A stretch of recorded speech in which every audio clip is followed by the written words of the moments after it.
Bonjour à tous et à toutes, je suis Thomas Louis et bienvenue dans La Quille, le podcast où on parle de culture avec ceux et celles qui la font. Cette semaine, c'est avec l'écrivaine Virginie Mouza que j'ai discuté à l'occasion de la sortie de son nouveau livre, Le Dernier Mot, aux éditions Flammarion. Le Dernier Mot est le récit tourbillonnant d'une fille qui prend pour sujet principal la figure maternelle. Une figure dont les contours évoluent au fil de sa vie jusqu'à changer de prénom et questionner la place de toute une famille, à commencer par la place de la narratrice elle-même. Un mystère à percer, une incompréhension qui rencontre une identité floutée, autant d'ingrédients qui permettent de déployer des thèmes aussi intimes qu'universels. Et avec Virginie Mouza, on a parlé ensemble des sources du mensonge pour ce personnage singulier, de sa ressemblance avec Anouk Aimée qui a eu un impact dans la vie de Virginie Mouza, ou encore de son lien capital avec la psychanalyse. Bonne écoute. Bonjour Virginie Mouza. Bonjour. Alors j'ai entre mes mains votre livre, un livre assez typique des livres de littérature de Flammarion, la couverture beige, le titre rouge. Et ce livre, il est entouré par un bandeau, qui est une photo en noir et blanc d'une femme. Qui est cette femme ? Cette femme, c'est l'héroïne. C'est votre mère ? Un peu. Un peu ? Pas complètement. C'est-à-dire ? Je tourne autour de ce qu'elle a été et surtout de ce qu'elle n'a pas été.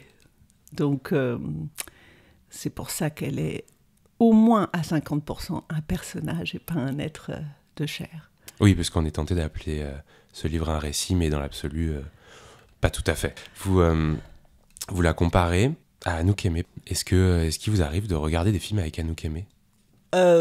Récemment, non. Est-ce que ça vous fait quelque chose de voir Anouk Aimée, surtout, en fait ? Et alors, j'allais y venir justement. Il se trouve qu'Anouk Aimée a le même coiffeur que moi. D'accord. Et donc, je l'ai vue arriver chez le coiffeur. Et c'était très, très, très, très, très troublant. Parce que vraiment, elle se ressemble... Pour moi, oui. Mais vous Ouais. savez que quand on trouve des ressemblances entre des êtres, on est souvent les seuls à les trouver. Quand on les soumet à d'autres, ils disent « Ah bon, non, pas tellement, non, pas du tout, mais qu'est-ce que tu inventes ?» et tout. Bon, donc, peut-être que je suis la seule. Néanmoins, c'est une ressemblance qui m'a frappée quand j'étais enfant, et même incroyablement troublée, le jour où je découvre un homme et une femme dans la télévision, et que la femme qui lui ressemble est derrière moi dans le salon. Donc, il y a déjà un sentiment comme ça de dédoublement. Et ce jour chez le coiffeur, qui est bien des années plus tard, où cette femme dans le salon n'est plus là, n'est plus sur Terre. Et donc, je vois une sorte de spectre de qui elle aurait pu être à cet âge. Très, très troublant. Et à partir de quand vous avez su que vous alliez écrire sur cette mère, sur ce personnage en tout cas ? Au moment où elle organise sa disparition terrestre, Ouais. même si, selon moi, elle a commencé à disparaître bien avant de n'être plus là physiquement.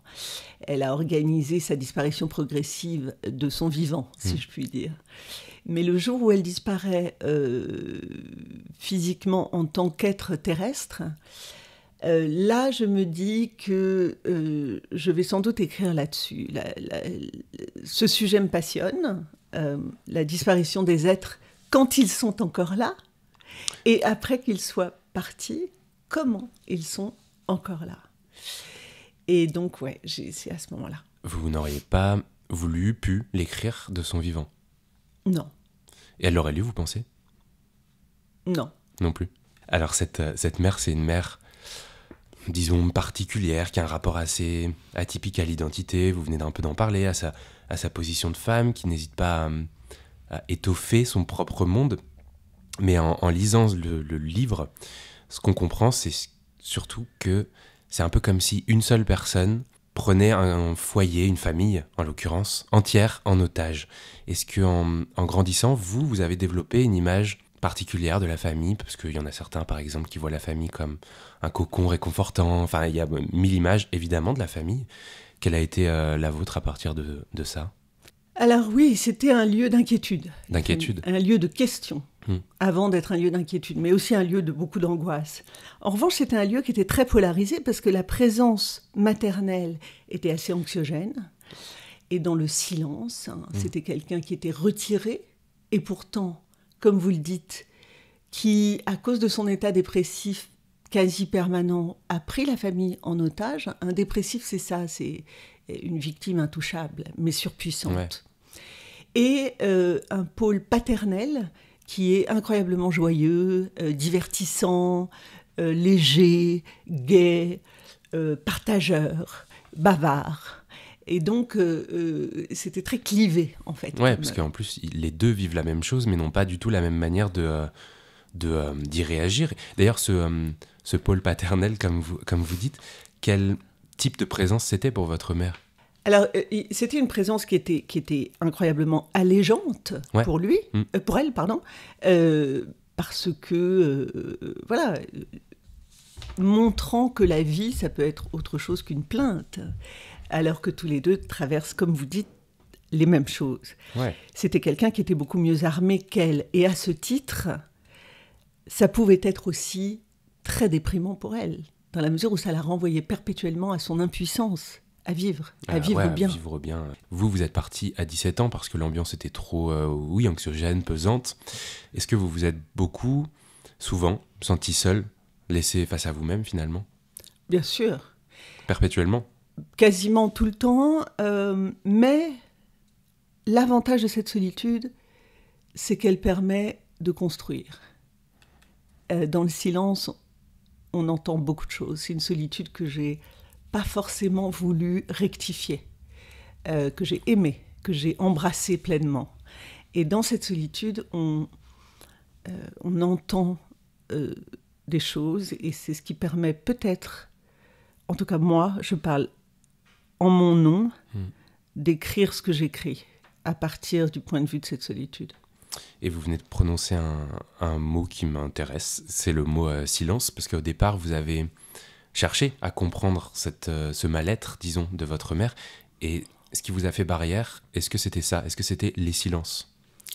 Alors les silences, en l'occurrence, dans ce cas précis, c'est plutôt la résultante. Ouais. Ce qui interdisait peut-être d'aller vers cette femme, c'était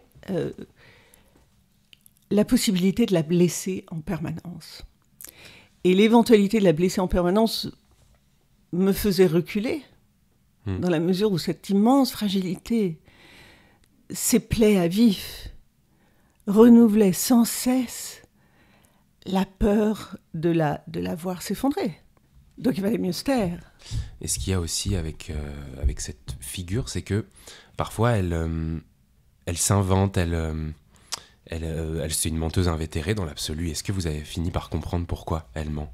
Ma théorie, ça n'engage que moi, parce que je suis seule peut-être à penser ça, c'est que cette femme qui a été débaptisée et rebaptisée par un autre prénom, pour laquelle c'est un des mensonges de plus, en effet, invente des choses pour peut-être enchanter le réel. Ouais. Il y a un désenchantement générique de tout chez elle. Donc, le mensonge est là, comme les voix intérieures sont là pour lui tenir compagnie, pour refigurer le monde, pour le recodifier, et à l'intérieur de ça, y être à l'abri peut-être de toutes les peines qui la traversent. Au fil du livre, j'ai l'impression que ce personnage qui souhaite disparaître disparaît également pour la narratrice. Est-ce que je me trompe ? Un peu comme si elle échappait à son rôle de mère, finalement. Tout à fait. Elle échappe également à ceux qui l'observent. C'est pour ça que j'ai dit tout à l'heure disparaître de son vivant, c'est-à-dire qu'aux yeux de ceux qui sont autour d'elle, elle est tout à fait vivante, et pourtant elle n'est plus là. Elle n'est déjà plus là. Elle est dans l'évitement, elle est dans la fuite, elle est dans le silence, dans des migraines qui obligent tous les gens qui sont autour à débrancher le téléphone, à fermer les portes avec précaution, à se taire. Et ça, en effet, c'est une sorte d'échappement, elle interdit les autres. Pourtant, j'ai l'impression que vous lui donnez, enfin pas pourtant d'ailleurs, j'ai l'impression que vous lui donnez un certain héroïsme. Pour quelle raison ? Pour celles et ceux qui n'ont peut-être pas lu le livre. Alors ça aussi, c'est une théorie qui n'appartient qu'à moi et que j'ai totalement fabriquée. C'est-à-dire qu'une fois qu'on a dit que cette femme est dans la plainte et que ce personnage est dans le vertige de la dépression et dans la désapparition, j'invente ce terme. Inventons-le. Je lui donne un certain héroïsme parce que ça serait trop simple de la réduire à ses larmes. Ça serait trop simple. Ouais. Et pour faire un livre, il a fallu lui inventer un contrepoint. Oui, parce que c'est de ça dont on parle, on fait un livre. Voilà, donc un contrepoint flamboyant qui, contre toute attente, dément l'idée de sa démission. Elle est née Anne-Marie, elle devient Nathalie. Alors c'est une question abyssale, mais surtout ça pose une question d'identité qui est capitale. Est-ce qu'elle s'oublie ou est-ce qu'elle devient quelqu'un d'autre? Est-ce qu'elle s'invente de nouveau? Parce qu'en plus, c'est pas un prénom anodin. Elle s'appelle Nathalie, qui veut dire la naissance. Qui a la même racine que Noël, naissance, natalité. Et en effet, c'est un prénom, quand on y pense, qui est incroyable, qui lui arrive... Oui, elle s'appelle pas Patricia, quoi. Voilà, exactement. Et donc, elle l'accepte, elle l'embrasse pleinement, et du coup, elle met le pied dans un nouvel être, donc une nouvelle vie. Ouais. Comme un personnage de roman, finalement. Comme un personnage de roman ou comme une actrice, comme une Anouk Aimée, qui elle-même change son nom, qui ne s'appelle pas Anouk Aimée de naissance. Mais les actrices, c'est leur fonction. Les êtres anonymes, non-acteurs, on va dire, sur cette terre, selon moi, quand ils acceptent un autre prénom, ils sont déplacés. Ils sont à côté d'eux-mêmes.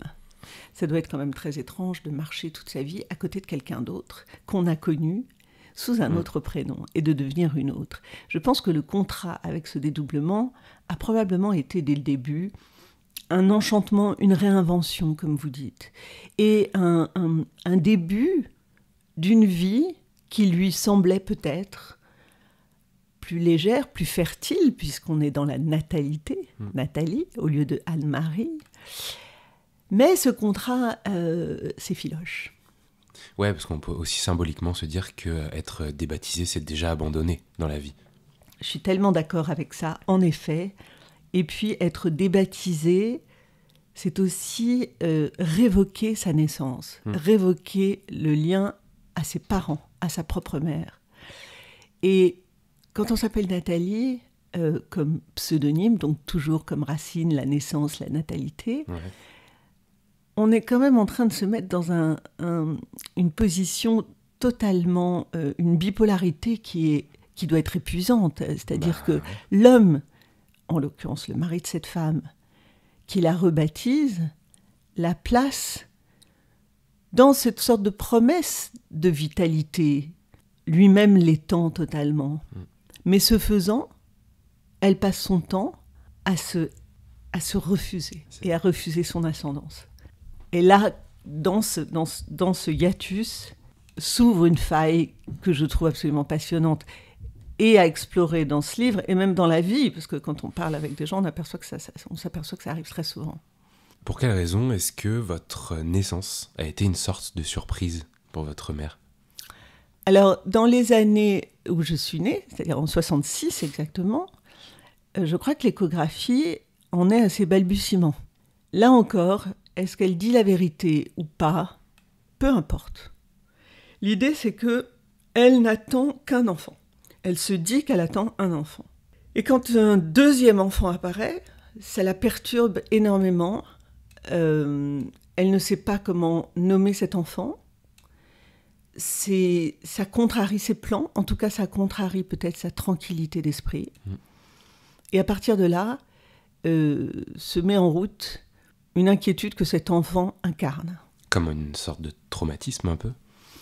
Alors un traumatisme, oui. En tout cas, je pense que la présence de cet enfant ensuite lui rappelle sans cesse que sur cet enfant, et pas sur l'autre jumelle, elle n'a pas été préparée à être mère. Alors c'est un récit en forme de roman, c'est d'abord une fiction, puisque déjà... On le voit très bien dans la couverture de Flammarion, c'est de la littérature. Ouais. Dans quelle mesure la mémoire a-t-elle transformé ce qu'on lit, ce que vous avez vécu ? Parce que dans l'absolu, on sent quand même que c'est une sorte d'exploration de la mémoire, ce roman.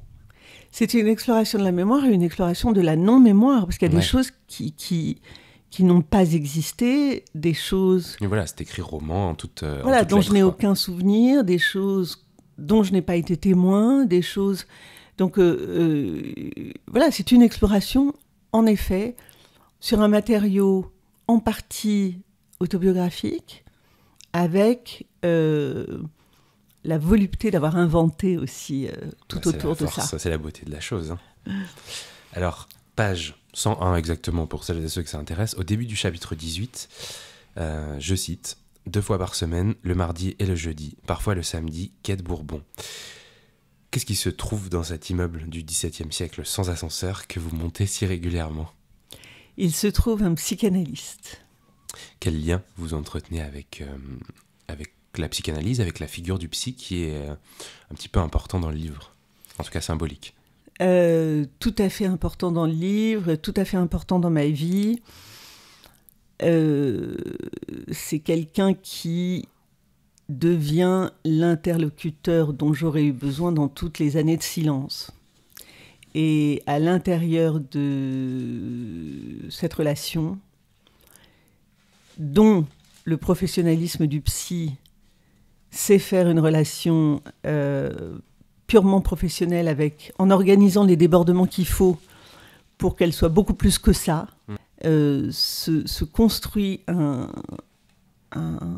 travail de reconstruction et de déconstruction aussi, qui est phénoménal. Et qui implique que c'est là où la narratrice se rend, dès qu'elle apprend que sa mère est morte, c'est aussi là-bas qu'elle découvre le dernier message de sa mère. Il y a quand même quelque chose d'assez symbolique dans ce bureau du quai de Bourbon, en l'occurrence, enfin ce cabinet. Mm-hmm. La mémoire, est-ce qu'elle passe aussi par les objets chez vous ? Oui, énormément. Parce qu'il y a une question d'un sac à main, par exemple. Mm-hmm. Elle ne garde qu'un sac à main. Oui, ce sac à main étonnamment qui est vide, comme beaucoup de choses concernant ce personnage maternel. Et ce sac à main, il est le symptôme de ce grand vide, c'est-à-dire comme ce journal ouvert sur rien, ce journal censément intime, qui n'ouvre sur rien, ce sac dont on dit que c'est une des choses les plus intimes d'une femme, n'ouvre sur rien. Oui, il est vide. Je cite, aussi vide que son journal. Oui, absolument. Donc la mémoire passe de manière concrète aussi par les objets. Absolument. Et dans le livre, il y a plusieurs objets comme ça, transitionnels, on peut dire. Il y a aussi alors ça, c'est peut-être un peu... Écoutez, on est là pour ça aussi, mais c'est peut-être un peu tiré par les cheveux, on va voir. Mais les parfums, le tabac, la sensorialité, notamment les odeurs, j'ai l'impression, sont importantes, sont très présentes en tout cas. Déjà, est-ce que je me trompe et est-ce qu'il y a une odeur qui retient un peu plus votre attention pour parler de cette Non, femme ? Vous avez absolument raison. Pour moi, les parfums sont extrêmement importants dans la vie et dans les mots. Par définition, le parfum qui est intangible, enfin le sillage parfumé intangible, c'est très difficile à mettre en mots. Donc dans ce livre où il s'agit de saisir quelque chose qui fuit, saisir les parfums et les odeurs, c'est aussi une chose que j'aime faire. Et dans ce livre, les bougies parfumées sont importantes, le tabac est très important, l'odeur de mousse et de verdure, puisqu'il s'agit d'une maison qui est entourée d'un jardin. En fait, à l'intérieur de l'immobilisme des personnages et de leur façon d'être flottants, en tout cas pour certains d'entre eux, le sens olfactif les ancre quelque part. Vous avez parlé de tabac, il est pas mal question de cigarettes, enfin du fait de fumer dans le livre. Ça paraît anecdotique, ça l'est peut-être pas, je sais pas, mais ça m'avait pas l'air de l'être tant que ça. Est-ce que le fait de fumer a un rôle, tout simplement? Pour moi, il a un rôle dans la mesure où c'est... j'ai toujours vu le geste que j'aime d'ailleurs, que j'ai toujours trouvé très beau, et l'odeur, et toujours synonyme ou attaché à des moments de pensée, de réflexion, de dialogue, de conversation. Et puis, quand il y a une brusque tension ou une inquiétude, on se raccroche follement à ce petit bout de papier et de tabac. Vous fumez en écrivant ? Je ne fume plus. Je sais pas d'ailleurs, je sais pas si vous fumez. Ouais. Je ne fume plus, mais j'ai fumé en écrivant. Oui, ce qui est formidable, c'est merveilleusement adapté. Je suis d'accord. Alors vous êtes également journaliste. De quelle manière votre pratique de l'écriture, elle se met en place dans votre vie ? Est-ce que vous dédiez par exemple un temps à l'écriture de livres ? Alors j'étais journaliste, je ne le suis plus. Vous l'êtes plus. Ok. Je ne le suis plus. L'écriture des livres a toujours été un compartiment séparé de mon cerveau par rapport à l'écriture d'articles. Donc, en effet, la nécessité d'y consacrer un temps particulier avec des séquences particulières, très seul, sans musique, sans personne autour. Dans une pièce dédiée ou pas ? Non, mais vraiment désocialisé. Oui, pas de café, pas de réseaux sociaux, pas de café, pas rien, seul, pas lavé. Pas lavé, c'est à noter. Et voilà, et devant l'ordinateur, tous les matins, entre 8h et 13h, par là. Okay. Voilà. Et j'admire ceux et celles qui peuvent écrire avec de la famille autour, des enfants. Alors là, je trouve ça héroïque. Ouais. Héroïque. C'est vrai qu'il y en a pas mal. Est-ce que vous avez besoin d'un projet concret pour écrire ? Ou est-ce que d'un projet de livre, par exemple ? Ou est-ce que vous écrivez tous les jours absolument Ah non, je n'écris... des poèmes, j'en sais rien. Non, je n'écris que quand j'ai un projet de livre, en effet. Ouais. Vous en avez en ce moment ? Ça commence à venir. Est-ce qu'il y a des manuscrits qui traînent dans vos tiroirs ? Des manuscrits qui seront peut-être jamais publiés, peu importe. Mais, non. Ok, tout ce qu'on a de vous, enfin tout ce que vous avez écrit, c'est ce qu'on a de vous. Ouais. Ok. Je suis assez impitoyable sur la relecture, donc quand c'est pas bon, je détruis. Est-ce que vous lisez quand vous écrivez ? Est-ce que dans les périodes d'écriture, il y a des... Je fais très attention à ce que je lis. Ok. Oui, quand j'écris, on est quand même un cerveau meuble et perméable. Et je m'en voudrais qu'il y ait des fuites de ce que je lis dans ce que j'écris. Donc je fais très très très attention. Il y a un auteur que j'aime beaucoup lire quand j'écris, c'est Pascal Quignard, qui ne raconte pas d'histoire. Hein. Il raconte peut-être des histoires avec un S et aussi la grande histoire avec un grand H. C'est très savant. Donc ça ne perturbe pas mon désir de narration par ailleurs. Parce en revanche... vous vous en sentez pas proche dans l'écriture, du coup. C'est ça. Et donc il n'y a pas de parasitage. En revanche, ça ouvre énormément, ça m'ouvre à moi, en tout cas, énormément de portes, de pistes de réflexion et de pistes de questionnement. Ça veut dire qu'il n'y a pas de livres proches du dernier mot qui ont gravité autour de l'écriture du livre ? Non. Pascal Quignard, c'est déjà pas mal, vous allez me dire. Je vais vous poser la dernière question que je pose à tous mes invités, à toutes mes invitées. Est-ce que vous avez un ou plusieurs coups de cœur culturels à nous partager ?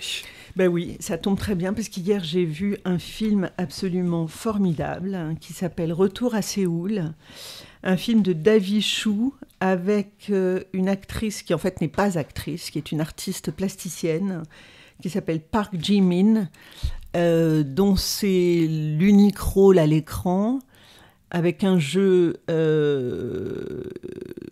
une économie de jeu qui est remarquable, étant donné qu'il n'y a pas de jeu, en fait, parce que ce n'est pas son métier. Et du coup, une force de caractère, une présence incroyable. Un film qui parle d'une quête de parents biologiques de la part d'une jeune femme coréenne adoptée en France. Et c'est assez beau parce qu'en plus j'ai lu après que l'histoire de Park Ji-min, donc cette actrice dans ce film, cette artiste plutôt, elle-même étant coréenne, a grandi avec ses parents coréens à Séoul, je crois, jusqu'à l'âge de 8 ans à peu près.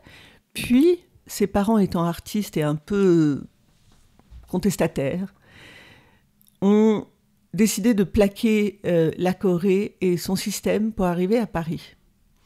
Et donc pour elle, personnellement, le déplacement se fait quand elle arrive à Paris, où elle est une jeune Coréenne parachutée dans Paris avec des petits Parisiens autour d'elle au lycée. Le film, en revanche, raconte que cette Coréenne grandit en France, va chercher des parents biologiques en Corée, à Séoul. C'est absolument magnifique. C'est à l'os, il n'y a pas de gras. La musique est très très belle aussi. La dramaturgie joue sur plusieurs retours à plusieurs années d'intervalle. Très très très beau. Retour à Séoul, c'est un coup de cœur. Merci beaucoup Virginie. Merci. Et bien voilà, la quille, c'est terminé pour cette semaine, mais on se retrouve la semaine prochaine avec une nouvelle invitée ou un nouvel invité pour parler culture. En attendant, n'hésitez pas à vous abonner au podcast, à vous abonner aux réseaux sociaux de la quille, notamment Instagram, et puis en parler autour de vous, tout simplement. Merci beaucoup pour votre écoute et à la semaine prochaine.